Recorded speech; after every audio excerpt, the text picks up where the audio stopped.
Coming up on this episode of Nintendo Cartridge Society, we're cleaning out the LABO Garage to make room for a shiny new game builder garage.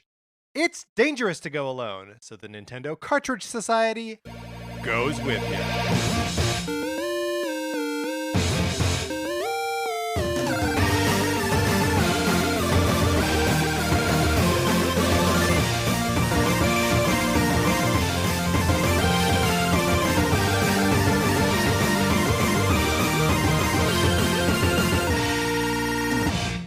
Welcome to Nintendo Cartridge Society. My name is Patrick Ellers, and I am joined, as I'm always joined by my co-host, Mark Mitchell. We've got a good show for you today. We are going to be talking about the news from the week, including the announcement of Game Builder Garage for the Nintendo Switch. And then on Thursday, in honor of Famicom Detective Club coming to Switch, we are casting the great detectives of fiction as Nintendo characters. But Mark, in the meantime, how you doing? I'm doing great. Last night, I watched My Fair Lady, the movie, for the first time in, I don't even know the last time that I watched it. Yeah.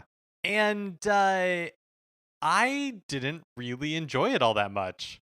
Which It's long and slow, right? It is so long and slow. It is Yep. legitimately like 3 hours long. And kind of the crazy thing about it to me is that it feels like nothing happens. And then... Yeah. But like the plot, such as it is, takes up maybe like an hour. Like there are so many like turns in character where it's like that are completely unexplained. But instead of like spending time to delve into why characters are making the choices they're making, instead it's just time is spent forever on the dumbest minutia. I don't know.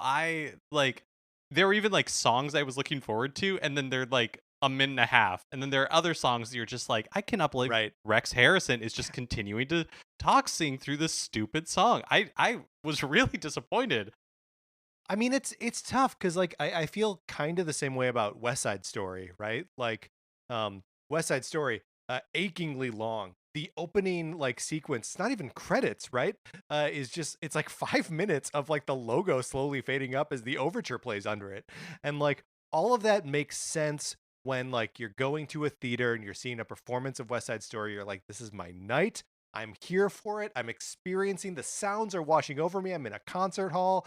There's a stage. There are costumes. When you're just watching it on TV, you're like, this is a pandemic watch. I am watching it because we are in a pandemic and I can't leave my house.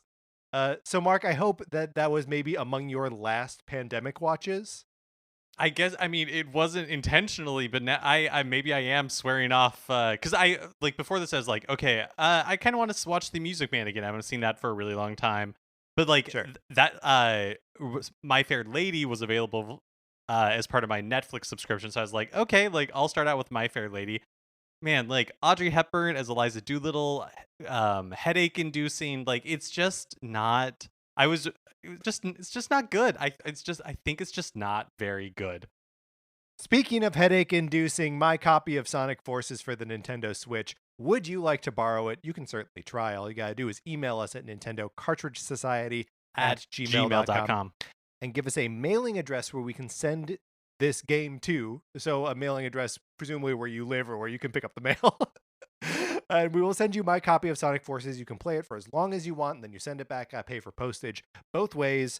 One thing, you may get my copy of Untitled Goose Game. This is just a thing that happens. It doesn't mean that the program is functioning incorrectly. This is just now a part of the program. No one can stop the goose. So enjoy one or the other. You have no say in which one you get. So just do that and get on board with the program. We are also asking for your 5-star reviews on Apple Podcasts or wherever you get your podcast. I feel like every once in a while we have these NPR like drives where we're just asking for people to leave reviews if you haven't in the past. It helps out the show a bunch. It helps people find the show, and it also just warms Patrick and I heart. Patrick, Patrick's and my hearts. Because it's not as though we share a collective heart, right? It right. Warms Patrick's heart and my heart, I think. Yes, yeah. I think that is what we'll go with. So thank you to Average Joe 2.0 and 112113111 for your reviews in the US Apple Podcast app. And if you have left us reviews elsewhere, we really appreciate it. Average Joe 2.0 calls 433 a brilliant idea. So thank you so much, Average Joe 2.0. Well, all credit to John Cage on that one, I think. I think I went to high school with a 111211131111. I wonder if it's the same person. Mark, before we get into what we've been playing this week, we got an email from a listener from Emma, and Emma regales us with the following story. Hi, Mark and Patrick. I'm a longtime listener of your show, as well as the original recipient of the Sonic Forces borrowing program. I love what you guys do, and listening to you has been especially helpful over the last year of extreme boredom. In order to fill the void, I've definitely been playing a lot more than usual. Been gaming a lot more than usual. Animal Crossing, of course, replaying Breath of the Wild for the third time, revisiting Celeste, and recently spending way too many hours with the new update in Stardew Valley, to name a few. I had noticed pretty soon after getting my Switch in 2017 that I definitely had some Joy-Con drift going on. I remember hearing about it on your podcast and was glad to realize that I wasn't the only one with the problem. It wasn't too bad, and obviously the controllers lasted me for a few years without too many issues. However, over the last few months of playing, the drift became unbearable. Sometimes I could barely move my farmer in Stardew Valley, and other times she would dash up the screen when I wasn't even touching the joystick. Needless to say, this wreaked havoc on my crop harvests and combat prowess. I knew that I couldn't continue like this for much longer. But come on, $80 for one new set of Joy-Con? When a less frugal past version of myself had already invested in 3 pairs, I couldn't bear the thought. Then it hit me. I remembered hearing on your podcast a while back that Nintendo would repair affected Joy-Con free of charge. I figured it would take a while for them to process the order request, but to my delight, they sent me a shipping label the next day.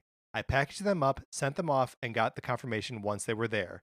They said that if there was a problem that was caused by outside factors such as water damage, they would let me know and charge a repair replacement fee. However, today I got the email that all of my Joy-Con are being shipped back to me, and I didn't pay a dime. I'm really pleased with this service and just want to let you guys know that it's definitely a good option to fix those Joy-Con. Perhaps you could let other listeners know that it's a good option to pursue. The turnaround time was surprisingly short, around 9 days, so I didn't have to bear the pain of not being able to play the games for too long.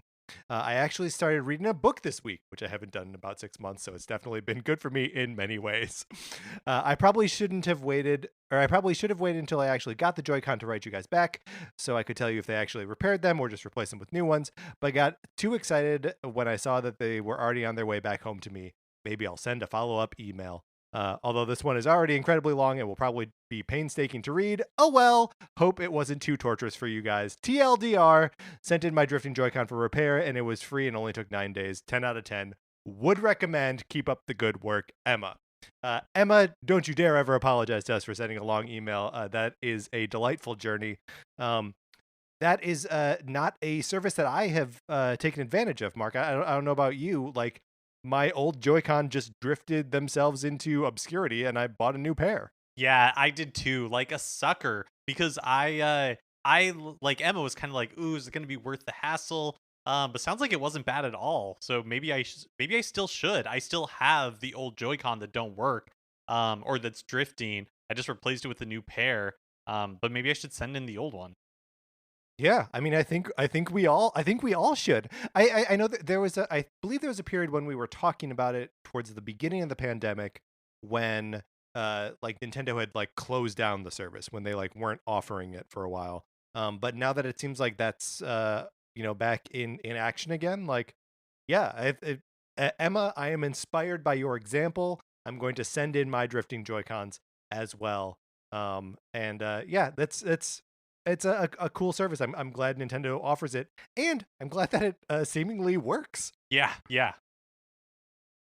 All right, thank you, Emma, for writing in. If anyone has a similar story, or not a similar story, but just a story that you would like to bring up, look, if you have that exact same story, do not send it in. We have that story already. Thank you, Emma. You can always email us at Nintendo Cartridge Society at gmail.com.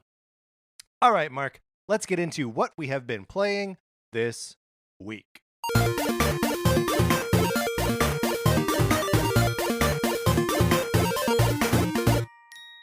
So I've been reading a book called Itchy Tasty, which is an unofficial history of Resident Evil by Alex Neal, who's he works for a video game music label, Braveway Productions, and he also works for Limited Run Games.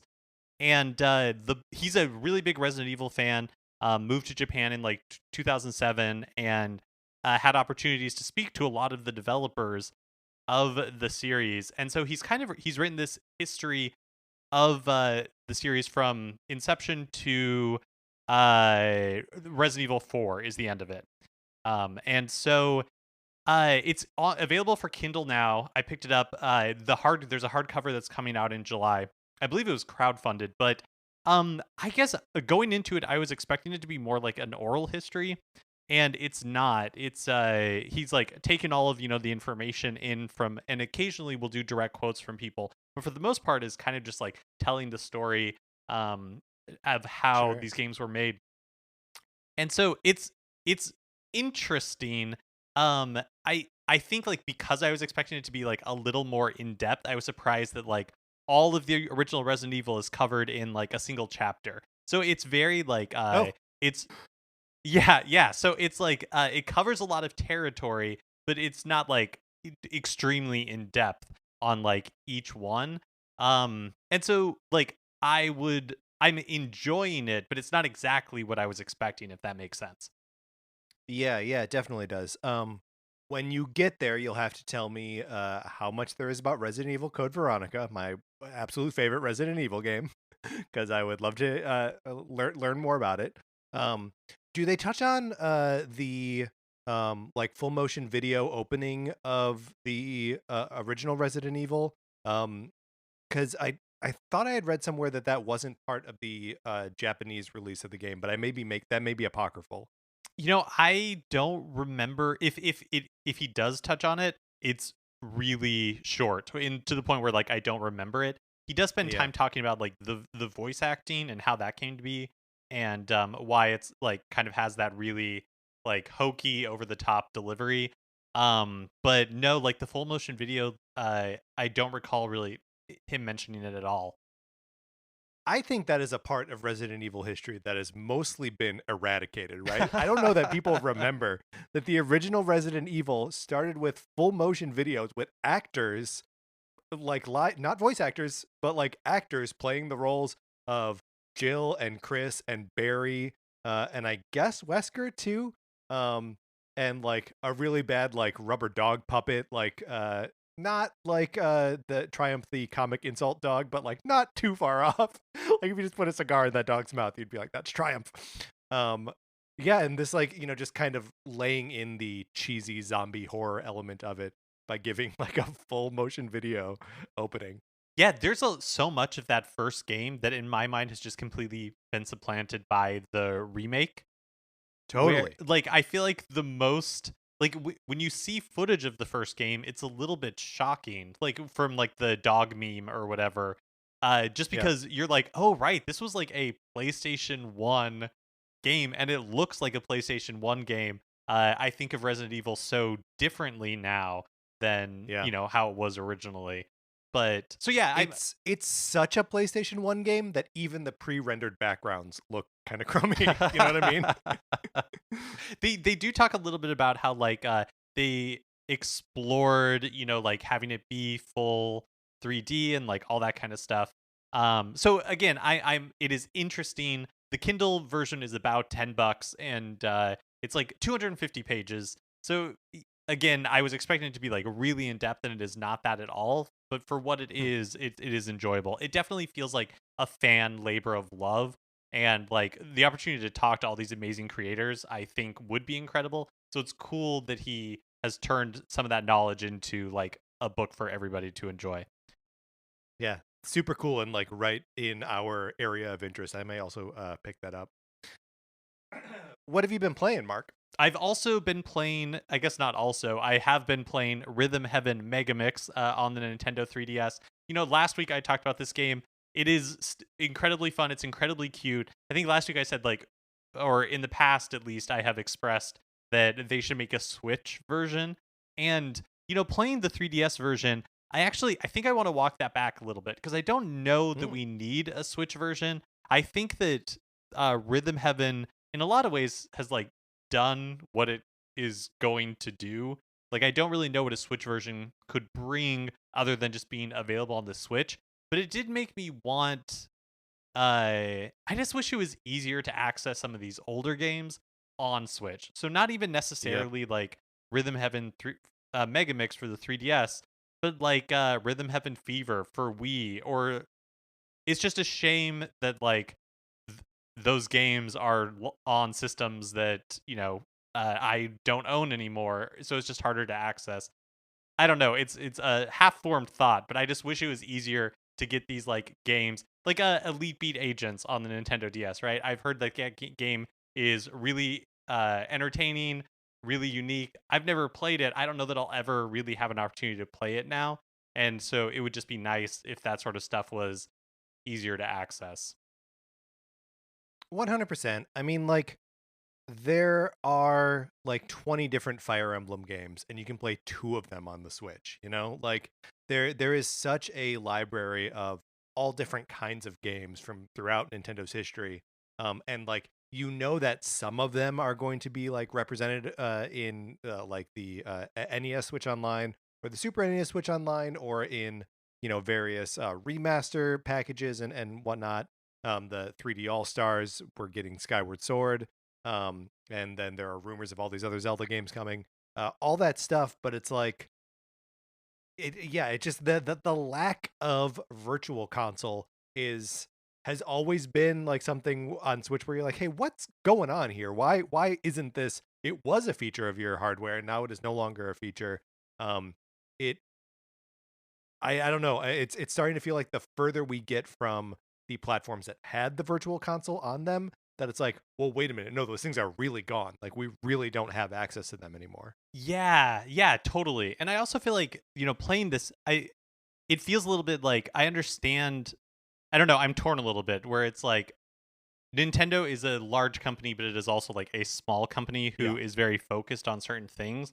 And Rhythm Heaven to me feels like a passion project for somebody. And so, but like creating a new Rhythm Heaven would come at the cost of like creating something else. And so it's like I feel like Nintendo has kind of done everything they can do with Rhythm Heaven, and I wouldn't want them to make a new Rhythm Heaven in place of like Snipper Clips or something else that's like weird and sure, yeah. unique that like Nintendo has published. But I just wish that like Rhythm Heaven was more accessible. Yeah, I don't need a new one, but I just wanted like the existing ones to be accessible is kind of where I'm coming down on it. And Yeah. but yeah, but it is a super fun game. Like if you have never played a Rhythm Heaven game, or even if you have, they're really cute.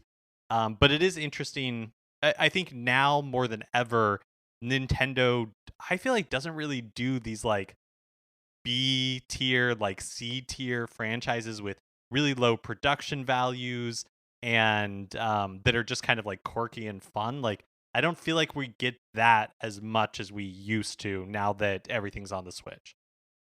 I mean, I think we're about to, though. Like, we'll talk about it we'll talk about both these things in a little bit. But like, the Famicom Detective Club games are like obviously like sort of middle tier. Um uh and the Game Builder Garage is also kind of like a middle tier experience, and like they're both like kind of weirder examples of like not mainline Nintendo things. So like, I don't know, and maybe those are okay because they're like either so strange. I don't know. Like, I don't know what the difference is really. Yeah, yeah. Mark, I've been playing a lot of Picross S2, because as we talked about, all of the Picross games were on sale the other week. And look, the difference between paying like $8 for it and like 720 is like not really anything, but I took advantage anyway. So I've been playing just a whole heck of a lot of Picross S2. It's got these clip puzzles in it where you're doing like several puzzles together, that make up one big image, which is really fun and exciting. And I'm worried that I'm going to have burned through this whole game, and like all of the content that it has to offer in like a week and a half. Um, but man, Picross is just hits the like calm down center of my brain so nicely and so completely that I keep going back to it. And then the other games I've been playing fall under the category of things I keep going back to. Hades, look, I'm still playing Hades, but Mark, I have accomplished something new Oh, now that I have not accomplished before. There is Charon, who is the driver of the boat on the River Styx. He also sells you things in the game, and if you can steal his like bag of money, and then he challenges you to a fight. And there is an achievement in the game where you have to beat him in 2 consecutive fights. And he's very challenging. Like he's harder than Hades. And so like, there it was something that I was like, I'm never going to be able to do. I'm never going to be able to beat him in 2 consecutive fights, especially because like I've more or less reached a place where like I've maxed out, Zagreus's abilities to fight. But so I beat him once, like a month or 2 ago, and was like, oh wow, that's incredible. Next time I get myself to a point in a run where I can see his money that I can steal, and I'm in a good place, because there are frequently times when you'll come upon him and see his money, and you're like, I haven't picked up enough boons or whatever to really stand a chance.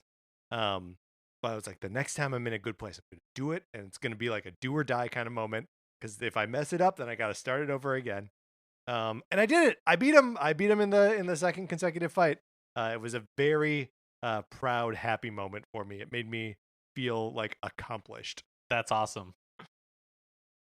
And then Animal Crossing, I've decided that I want to cover my house in posters of my neighbors. So you can get posters of your neighbors if you take photographs of them on Harv's Island. But you have to do that while they live on your island, right? So Mm-hmm. there are some neighbors I have that have moved away that I never took pictures of and therefore can't buy their posters. So if anyone wants to send me an Agnes poster or an Apple poster, that would be great. I would love that. Oh, so you can share posters with people? I mean, it's just like if you're sending, just like sending anything to anyone. Nice. So if people have Apple or Agnes on their island, take pictures, buy their poster, send it to me. I will appreciate it. And then it's just great. Like I can go inside my house in Animal Crossing and see all of my friends, past and present. It's beautiful. And when I say all of my friends, I know they're just my Animal Crossing friends. I know they're not my real friends. All right, Mark, that's what we've been playing this week. Let's get into the new releases and what we might be playing next week. Well, Patrick, you mentioned these new releases in passing, but on Friday, May 14th, the Famicom Detective Club games are coming to the Nintendo Switch. The Missing Heir and The Girl Who Stands Behind are both released. They are $35 each, but if you buy one, you get $10 off the other one. So if you buy both, it's $60. They're just eShop releases, I think. I can't remember if they're doing physical versions of this or not. I was looking around for physical versions just because I thought, that would be like almost a perfect solution to like buy the physical copy of it and kind of trade it between us. It does not seem as though there are physical copies of the game, so it's digital or nothing. I am going to buy The Missing Heir. The first one is the one that I was planning on buying, but then some impressions of the games came out a few weeks ago, and it sounds like that it was that they are very faithful recreations of Famicom Detective Club, which were originally games on the Famicom system, the Japanese equivalent of the Nintendo Entertainment System, and so that means that it has some of like the 80s jank to it, right? And like the systems and stuff like that. And so I was but according to the impressions, that The Girl Who Stands Behind has a little bit less of it, probably because it is like the second game and they were able to make some adjustments to it. So I don't know which one I'll actually end up getting. I'm wondering if I should wait for I'm not planning on buying both right now, but I wonder if I should wait for like reviews or impressions to see also which like story is more interesting. I'm not really sure which way to go with it. I think I am gonna pick up both of them. Oh, first of all, I wanna understand. And I don't know if you have this information, but can you buy one and then get $10 off the second one later, or do you have to buy them both and get $10 off? I don't think so. Like, because I don't think there's a mechanism to do that. Like, I don't think there's like a double pack on Switch. I think Okay. you buy one, and then since you own one, the other one, like when you go, you get a discount on it. Yeah. I think how it works. Yeah, and it seems like the stories are unrelated from each other. So like if we play them out of order, that's probably okay. I would like to get on the same page with you about which one to pick up, because I think like this is, like sometimes you can be like, okay, let's split up, right, and do Right. different ones. But like I want to talk about the story of it with you. So like I don't want to talk about like a different story as you're talking about one story. Like let's get on the same page. Let's do the same one. Okay, got it, got it. So okay, maybe we should. I will stick with my original plan then, and I will get the missing air just because it is the first one, and that seems like Yeah. a fine place to start. Yeah. Okay. Great. So it's on the record here. We are going to be playing the missing air, probably talking about it at some point on the show. But so that's where we're starting. And it's exciting. Like there is something very compelling about Nintendo reaching back into their like weird ancient history. Not ancient, like it's late 80s, early 90s. And like taking Japanese only stuff and like bringing them over and localizing it and presenting it with like, you say it's got all the like old game jank to it, but it looks great, right? Like it's all they've redone all the assets, and there's voice acting and stuff. I think just in Japanese though, is I that think right? that's right. Yeah. But in any event, the whole thing just seems very cool and intriguing, and I want more. Yeah, I'm looking forward to it. And yeah, you're right. I always enjoy when Nintendo brings this kind of like previously Japanese exclusive stuff over. Like, I remember when Sin and Punishment, the Nintendo Yeah. 64 game, became available on the Wii eShop, and I like bought it immediately, even though playing Nintendo 64 games on the Wii I thought was a super weird experience. Um, Yeah. but just for whatever reason, like the Pro controller just didn't feel like a good equivalent to the Nintendo 64 controller. But yeah, it's fun for me as a fan of Nintendo to get this stuff that I've never seen before and to have it like kind of like lovingly recreated in the way that they have with the Famicom Detective Club games, and like it's checking all the boxes like adventure games, murder mysteries, Murder mystery. like all the stuff that I really like. And then and then also on Friday the May 14th, Subnautica and Subnautica Below Zero are released on Switch, and these are well-regarded survival games that are out at least on PC, maybe on other platforms that are now coming to Switch. The original Subnautica, you like are crash landing on a alien planet, and it takes place entirely below the surface of the ocean on this planet, and it's all about like survival, so resource management and all that kind of stuff. And I believe Subnautica Below Zero takes place. It has sections on land as well as in the water, so it looks kind of cool. I didn't realize there was a land portion of Below Zero. It's definitely in like a frozen area. Yeah, it's right? like a Where tundra. Yeah. Super cool. Maybe too scary. I don't know. Like swimming around in an alien ocean sounds at once exciting and also terrifying to me. So like I don't know. It feels like it might be too scary. I feel like for me, like with survival games, the systems it's really tricky because it's like, well, the point of this is to like manage a bunch of systems like you would have to in real life. But if the systems are too fiddly and they require like too much work, then I just kind of get bored or overwhelmed. Yeah. I'll probably want it to be more just experiential and more explory than that actually is. All right. Those are the new releases. Let's close this segment out. Which brings us to a regular segment on our show. It is time for the brilliant 433. In 1952, American composer John Cage wrote a piece called 433, wherein a performer or group of performers didn't play their instruments for 4 minutes and 33 seconds. For the purposes of this show, our instruments are talking about Nintendo. So, for the duration of one performance, 433, Mark and I will talk about something not at all Nintendo related, thus fulfilling the contract of the piece. Mark, today we are going to be taking a suggestion from Martin. Martin says, I clicked away. He says, what are your memories of going on the internet for the first time? Mark, where were you accessing the internet for the first time? In your home, at school? Yeah, I think the first time I had the internet was at home.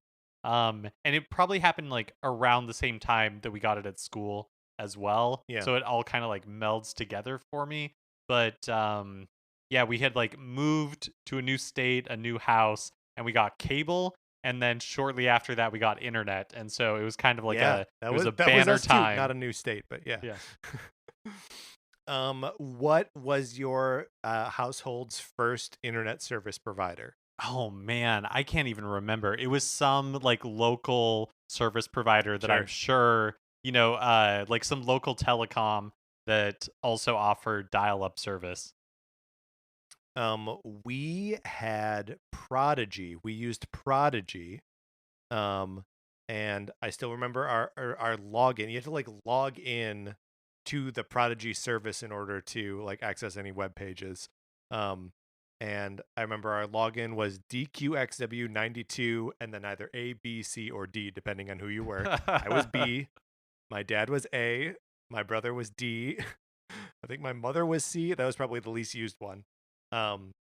And, I remember like seeing that there were like chat rooms and being like mildly interested in those.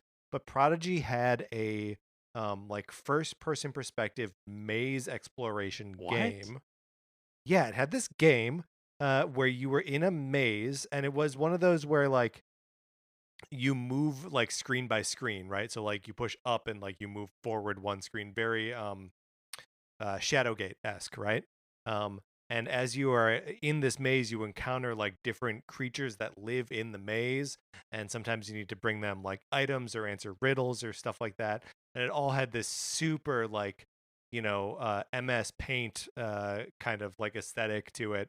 And it's a game that I've never heard anyone else mention in any other format. And it's something I think about probably daily. Yeah, we, as far as I remember, never had like a AOL or like a Prodigy or anything like that. And I still to this day do not entirely understand what they were. Like, what function did it serve? Did Prodigy serve? Yeah. I mean, it served as like a homepage, right?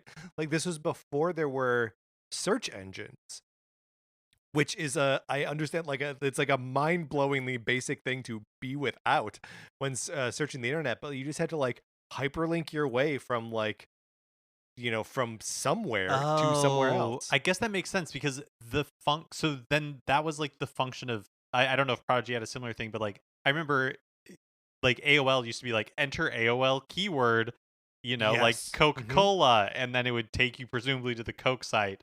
And so, oh man, that's crazy. My early memories of the internet are really mostly around downloading like movie trailers, and bandwidth was so slow that it was like the size of like postage stamps, and it would take hours for it to like download. And so while it was to buffering, get that Phantom Menace trailer. Oh my gosh, yeah, I watched like the first like 3 seconds of the Phantom Menace trailer like for hours because you would like it's so good. You would get like frames at a time. Yep. And it was just the mist and like some when the scene comes up in Phantom Menace, even if I'm watching it now, I get genuinely excited. Yeah. But it's just like the Gungans riding their like weird horse things, like stepping out of the mist.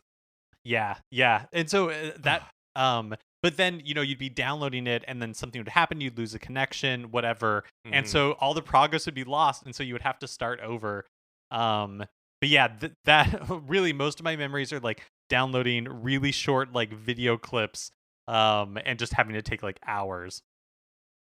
I remember going into chat rooms as well and just like talking to people, and not like I don't remember like them being on a specific topic or whatever, but I mean, like I don't know how old I would have been, like 14, 15, something like that.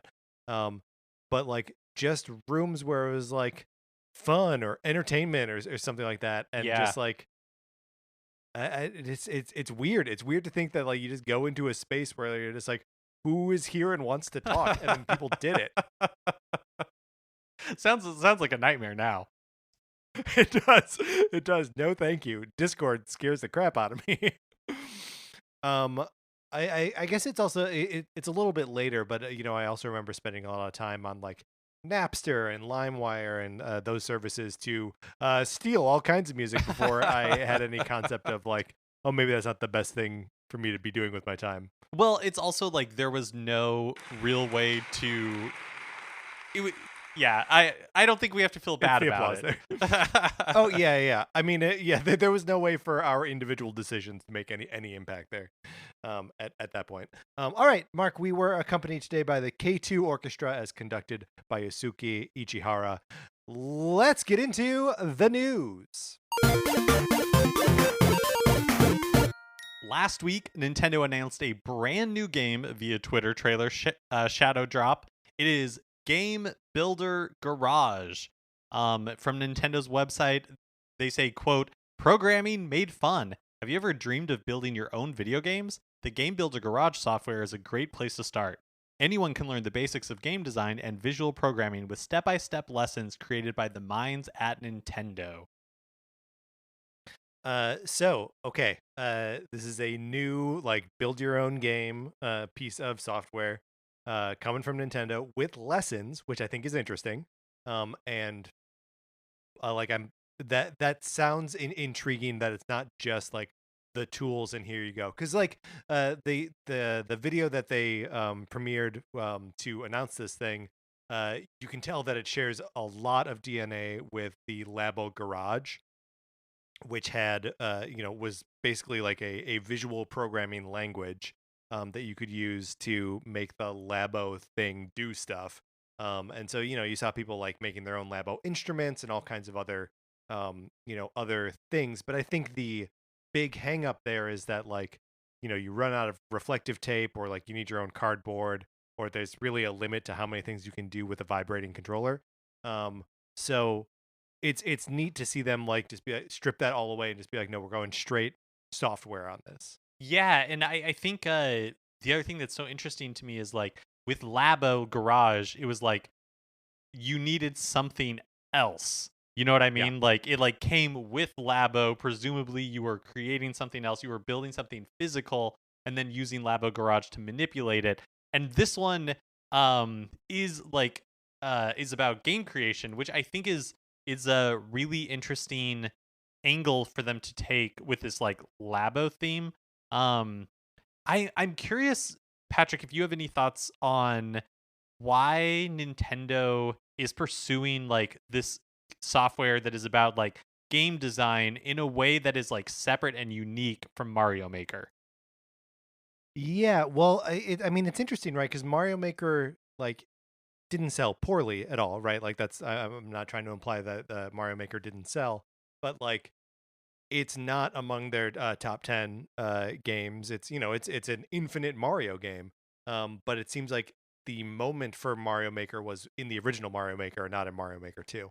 Um, so like yeah, it is interesting that they're like harvesting creativity in like a different way. But like that's not a totally alien thing for Nintendo to do, right? Like I think back to like Mario Paint on the Super NES, or even WarioWare DIY on the 3DS, that like had you making the micro games. So like there's always some element of that like in the back, like buzzing around at Nintendo. It's just interesting how like holistic this one seems to be, right? Yeah, it's both like holistic and also very like targeted towards beginners. Like, not that I think people just like LABO Garage are going to create like amazing things and really push the boundaries of what a game builder garage can do, but it feels very targeted at like beginners, not necessarily at kids, but it does feel very kid friendly.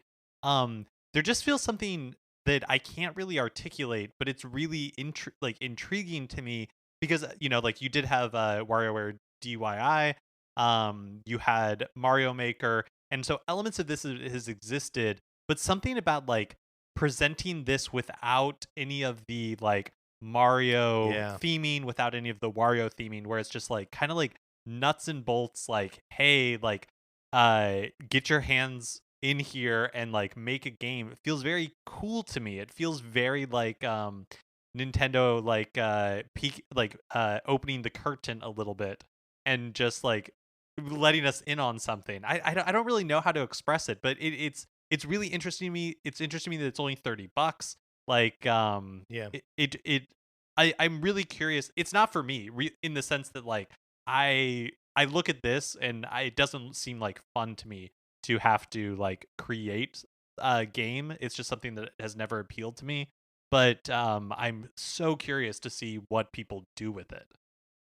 Yeah. Well, and also like I'm interested in what the tools are capable of and what the tools prevent you from doing in both like a good way and a bad way, right? Like, I think the obvious comp to draw here is to Dreams, which came out on the PlayStation 4 last year, was in beta for a long time. And, obviously it has PlayStation VR compatibility and is on PlayStation 5 and all of that stuff. But like it seems like there is no floor and there is no ceiling to Dreams, right? That like you can do almost literally everything. It talks a lot to your computers and like any way that you can record audio, any way that you can make music or make art assets, you can import them to this thing and use like it really is. Dreams is the sky's the limit sort of software, which also means that like creating something in it is going to be this ungainly nightmare process of like you just have to do everything. And I wonder, like, there's no way that that's what Nintendo's making, right? Nintendo's thing has to allow a lot of freedom, but guide you in a way or like limit you in a way um, that like I just wonder how they are able to, if they are able to strike a balance where it's like still interesting and usable at the same time. Yeah, yeah, absolutely. And how much of that like Labo DNA, because Labo, one of the things it did a great job at was, like step by steps instructions and making that Yeah. like easy to follow, but also engaging. Um, yeah, I think this is a super interesting project. Again, comes out on June 11th, is $30. Physical versions are available in North America and Japan, but not in Europe where it's going to be digital only. Um yeah, Game Builder Garage. Yeah, very strange. It's interesting. They talked about how in the video about how you can share your creations with people via like a code, right? So like a Mario level code situation there. So and can use that functionality to collaborate on things. But it makes me wonder if they are anticipating having like a robust like curation or like online. Like I don't know if there's gonna be a place to just like browse creations. It seems like that may be outside of Game Builder Garage's purview. Which is always, it's always kind of a bummer when you got to like seek out codes in other ways. Um, but yeah, I guess that's my one like pre-release hang up here is like I no matter what, discoverability is always a problem on these things. Yeah, and that's kind of how I feel where like I agree with you that in theory it would be awesome to have like a well curated place that you could go and like find cool content, but I feel like in practice, Mario Maker was never able to crack that nut. Like they had marketplaces or like they had like areas like that, but trying to find good content was really difficult. And Yeah, so always tough. you might as well just rely on Reddit or wherever, I think that's where people were going for that kind of information anyways. Yeah. Um But yeah, do you think is it something that you're interested in? Do you think you'll check it out or? Yeah, I mean, there's the part of me that wants to just like test my ability to actually make something interesting. Like I will definitely pick this up. I will definitely try to make at least one thing. It'll be whatever it is, and then I'll send it out to everyone who listens here, and everyone can play it if they want. But yeah, I mean, I expect it to be like most kind of like DIY things for me these days, where like I will either fall into it and be really excited and engaged by it, or like it'll lose me and it'll lose me fast. So, but I'm absolutely gonna check it out. I do feel like the having it be $30 instead of like 50 or 60 makes it Helpful, yeah. feel, yeah, where you're just like, okay, yeah, like I can check this out, and if I don't completely dig it, it's at least not like wasting $60. Yep. We had a look at Nintendo's analysis of their fiscal year 20 and slash 21 financials, and no surprise here, they had a really good year. We're taking some of this from Imran Khan's analysis from a piece he wrote on Fanbyte and or Fanby. Fan bite. Oh, Sorry, that's Fanbyte typo. fight. They Yeah. have surpassed. So Nintendo has sold over 85 million Switch units, which is a 37% increase from the previous year. Means that the Switch has now outsold the Game Boy Advance and has Wow. outpaced the Wii and the PS4.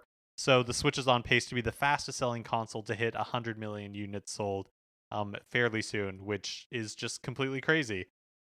Yeah. All good markers to be blowing past.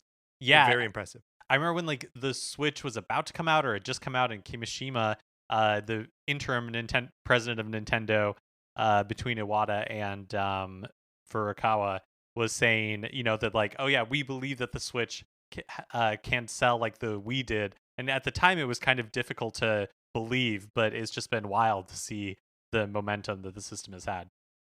Yeah. Agree. Yeah, like last year, the expectations were that they were going to sell 19 million units, and then once the pandemic hit and video game sales started going crazy, they revised it up to 24 million. But they still ended up exceeding that, selling 28.8 million Switches last fiscal year.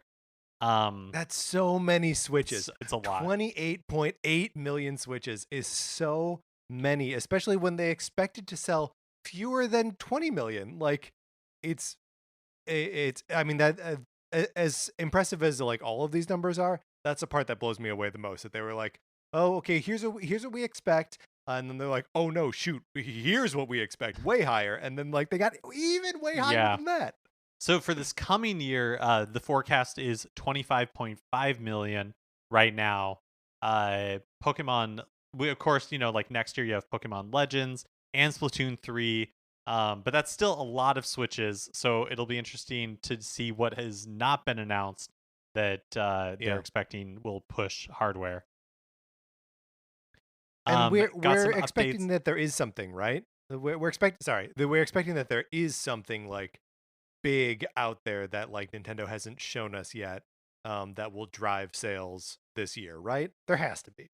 I think for sure, and I think their forecast for software, I can't remember exactly what it is, but it's like less than they sold this year, this past fiscal year, but still like a ton. And so yeah, it seems like something for the holiday is looming out there for sure. Whether it's first party, third party, and then the Switch revision is also kind of like Right. looming in some form or another, whether it hits this fall, sometime next year, before the end of the fiscal year, is just kind of it does seem, I agree with you, it seems like that there is a lot out there, or at least something big that they're expecting to hit. Yeah. Speaking of something big, Animal Crossing New Horizons has now sold almost 33 million units. It sold 32.63 million. And to put that in perspective, combined sales of all previous Animal Crossing games total 33.78 million.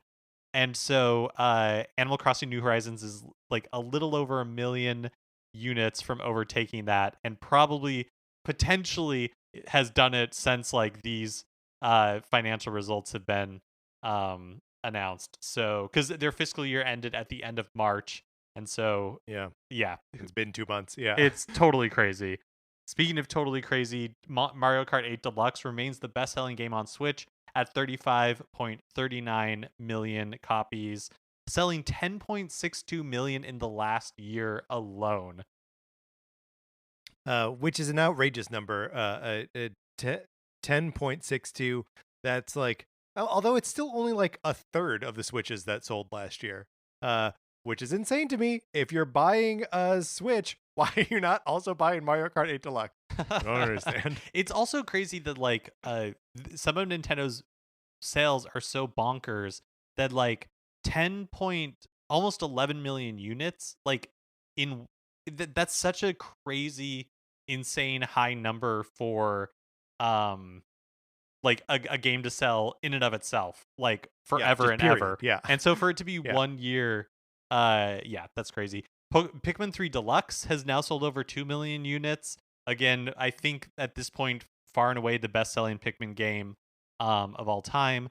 Ring Fit Adventure has sold 10.11 million units, uh, which per Khan's analysis secures it as the best-selling new IP RPG this generation, which is I love that.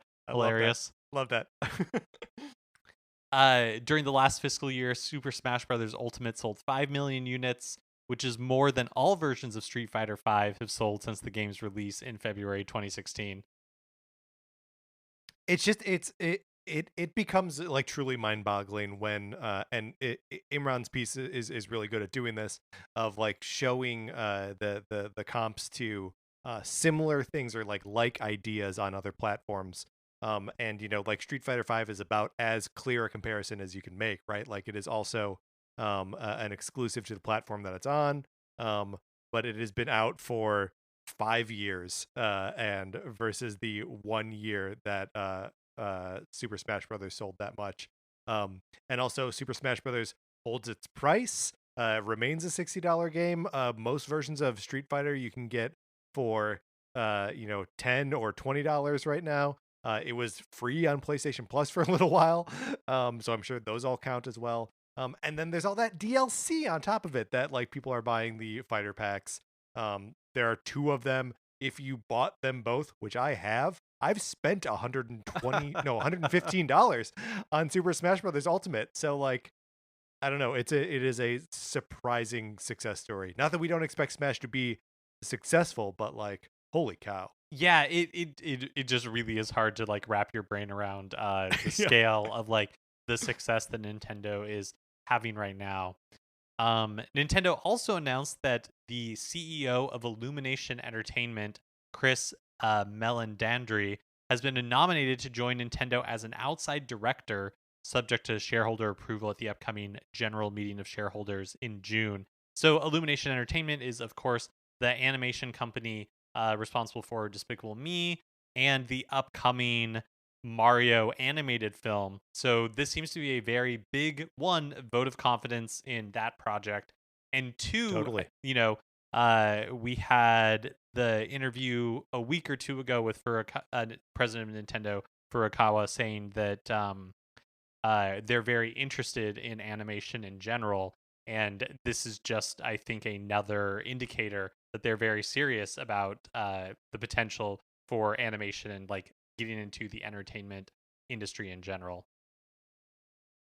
Yeah. Well, and also as part of that same interview, there was the like reassurance that Nintendo was still very interested in like driving people back to their games, and that like Nintendo games were always going to be like sort of the forefront and like the focus, and like bringing in an animation person like this, or like a movie studio CEO type, is a nice signal that they're like setting up a part of their business to like do this so they can continue to make games.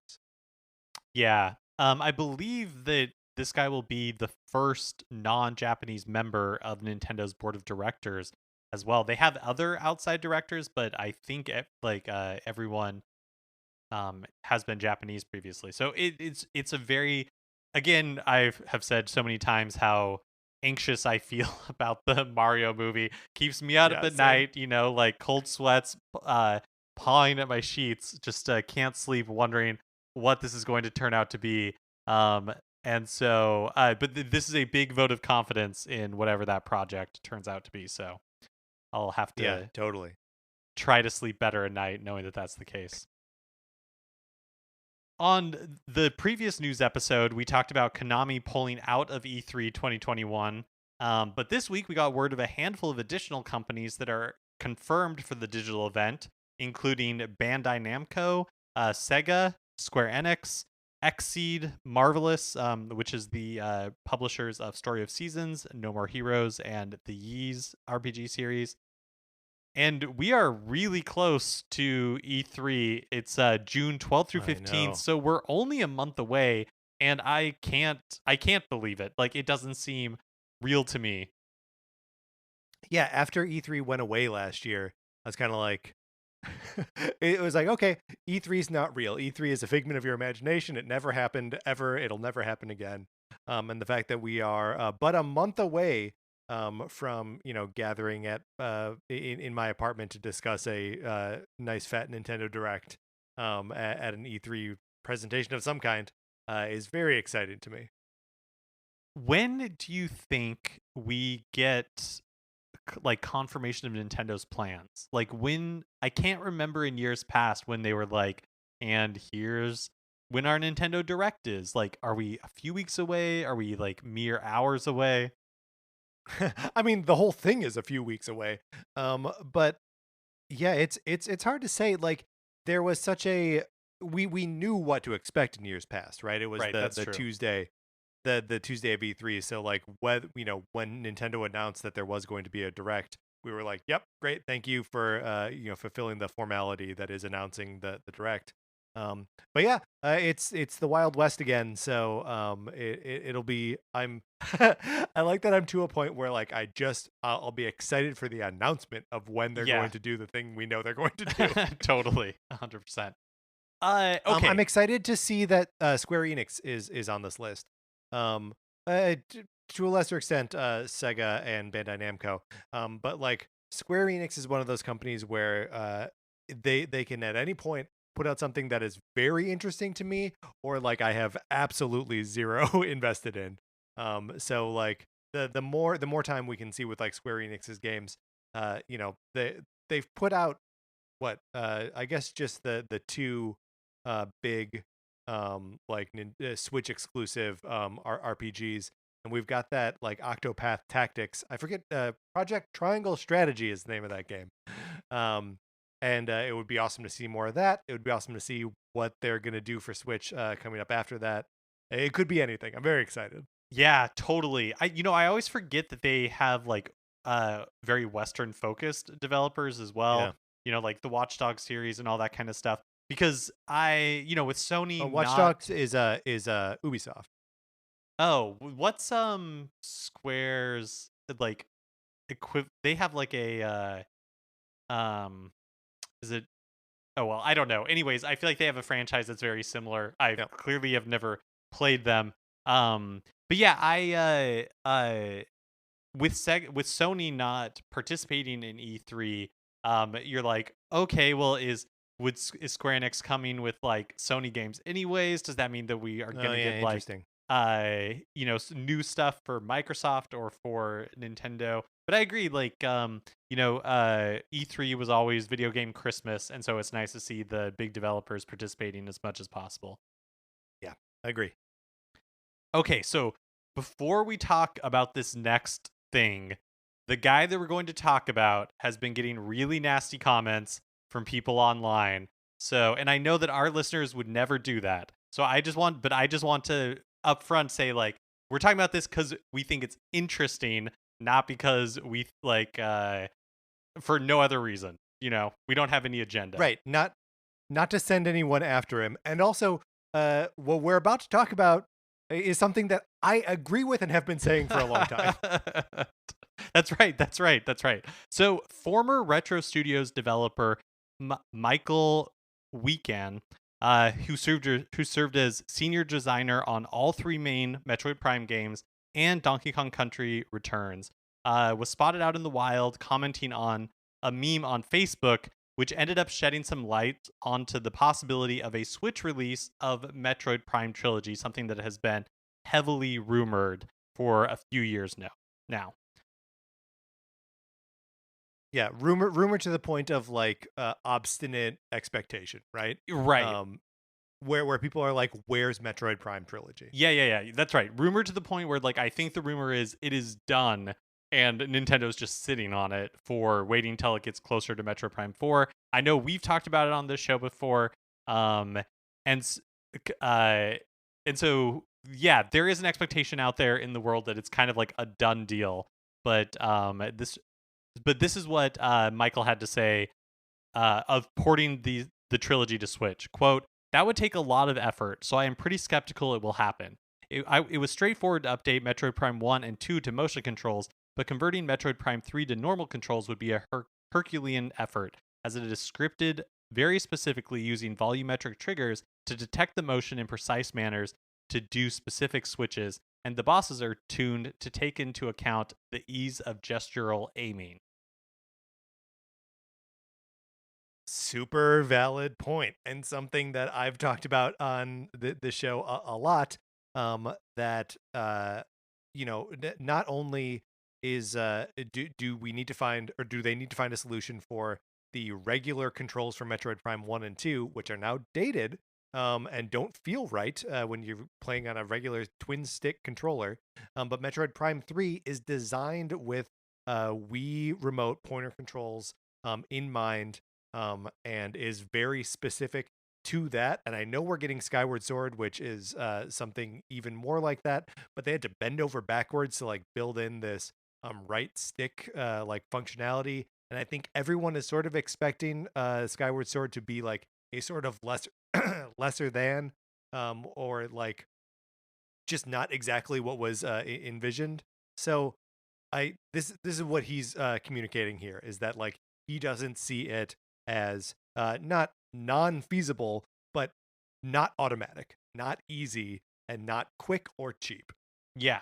Yeah, and he goes on and writes, quote, "The biggest issue is Retro no longer has functional editor tools to work with the Prime codebase, so everything has to be brute force hard coded.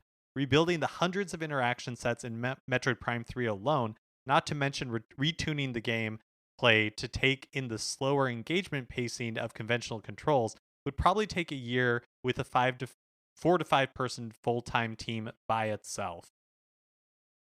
So again, like this gentleman hasn't worked for Retro for, like a decade, and doesn't seem to have the inside scoop. But I think it's really interesting to know, like, Patrick, like you have talked about how challenging it would be, but it's also interesting to hear from like a technical perspective how much Right. work it requires. So even if it does turn out to be true that Metroid Prime Trilogy exists, then like it's interesting to know the work that Nintendo would have had to go through in order to like make it happen. Yeah, and all of that is without taking into consideration that you are necessarily upresing it from standard definition to HD. Like all of it, it's so much. And I know that like we're just expect it and have gotten to a place where we're just like, yeah, one of these days they're just gonna drop it, and I'm sure we've even said that on this show. Yeah. Um, but like it's just not the case. And Mark, I didn't realize that this guy was getting like some hate, or some people were like flaming on him for this. That's so stupid. It is, yeah, especially like, yeah. But yeah, I think people were upset, and no surprise, like angry at him and saying like, no, like he just doesn't get it, and making fun of it's all like unfortunate, because the information that he's giving is actually super super interesting, Yeah. whether Yeah, like well, Metroid Prime Trilogy turns out to be yeah. real or not. Well, and also like it doesn't matter how much you want it to be real or not. Like, you know what I mean? Like I feel like so much of the expectation about this thing existing is just like based in people being fans of the original, or fans of the first trilogy collection, and just being like, all they have to do is put my favorite thing out now, and everyone will be happy.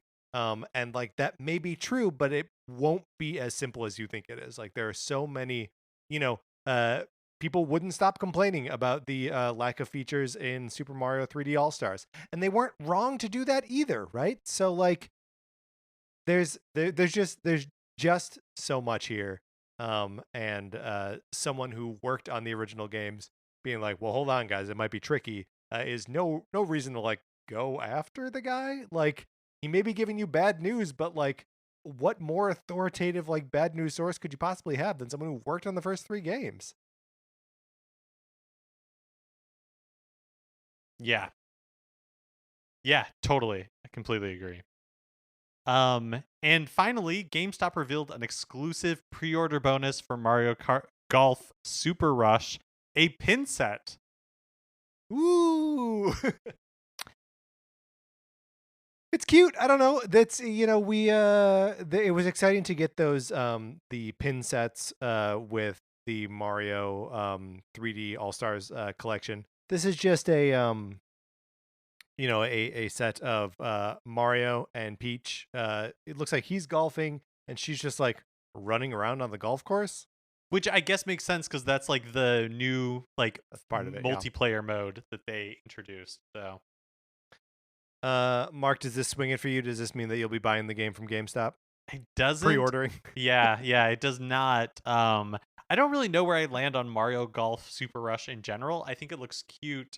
But I think for me, it'll really kind of depend on how the RPG elements, like the story mode of it, kind of pans out. Yeah. Or if like the multiplayer is really engaging.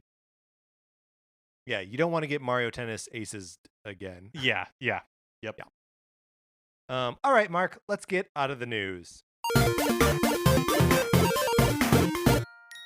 That is going to do it for this episode of Nintendo Cartridge Society. Remember, please rate, review, and follow us on Apple Podcasts if you like the episode. Please share it on Facebook or Twitter or wherever you share stuff. It helps us out when you do that. Man, we ask people for so much, don't we? Review us, share the episodes.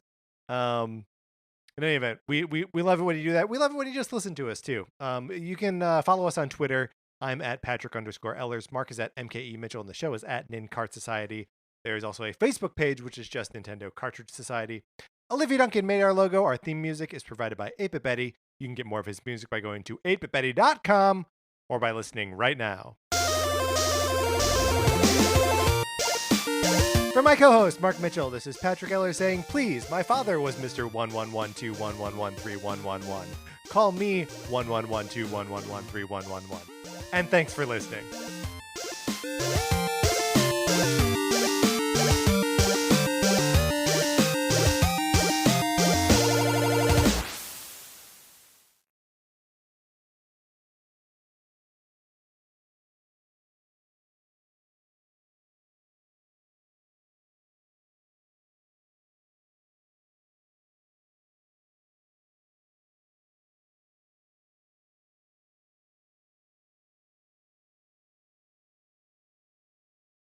Hey, Oscar, Rachel, do you like Disney movies?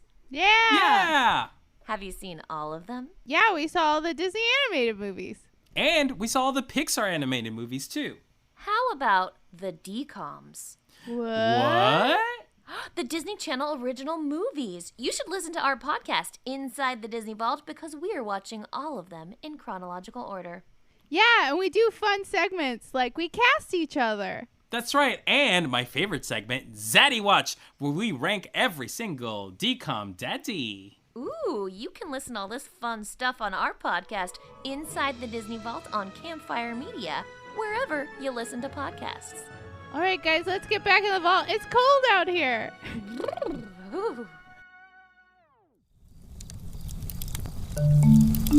Campfire.